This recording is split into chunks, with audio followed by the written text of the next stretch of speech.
इस्लामाबाद में मूसलाधार बारिश के बाद सैलाबी रेले में बह जाने वाले बाप और बेटी की तलाश अभी तक जारी है। 8 घंटे से जारी रेस्क्यू ऑपरेशन में कोई पेशरफ्त सामने न आ सकी। मजीद जानते हैं डॉन न्यूज के नुमाइंदे ताहिर नसीर से। ताहिर, बताइएगा रेस्क्यू ऑपरेशन में क्या पेशरफ्त हुई है और रेस्क्यू टीमों को किन मुश्किलात का सामना करना पड़ा है?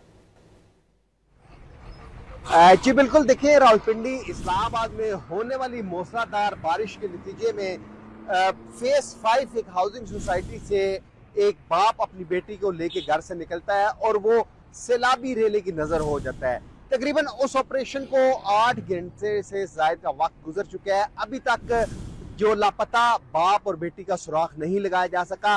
रेस्क्यू ऑपरेशन जारी है। सिर्फ गाड़ी का बम्पर अभी तक सामने आया है जो मिला है। ताहम अभी तक ना तो गाड़ी मिल सकी है। जिस मकाम से ये सैलाबी रेला गुजरता है उस मकाम से लेके जो आगे दरियाए सवा है वहां तक तमाम सर्च ऑपरेशन मुकम्मल कर लिया गया है।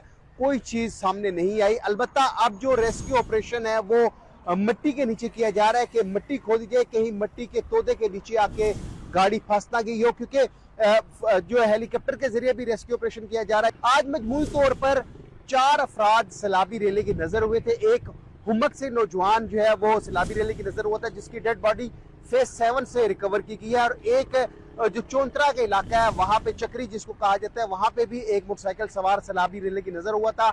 उसको जिंदा निकाल लिया गया। उसको इब्तदाई तिब्बी इमदाद देने के बाद अस्पताल मुंतकिल किया गया।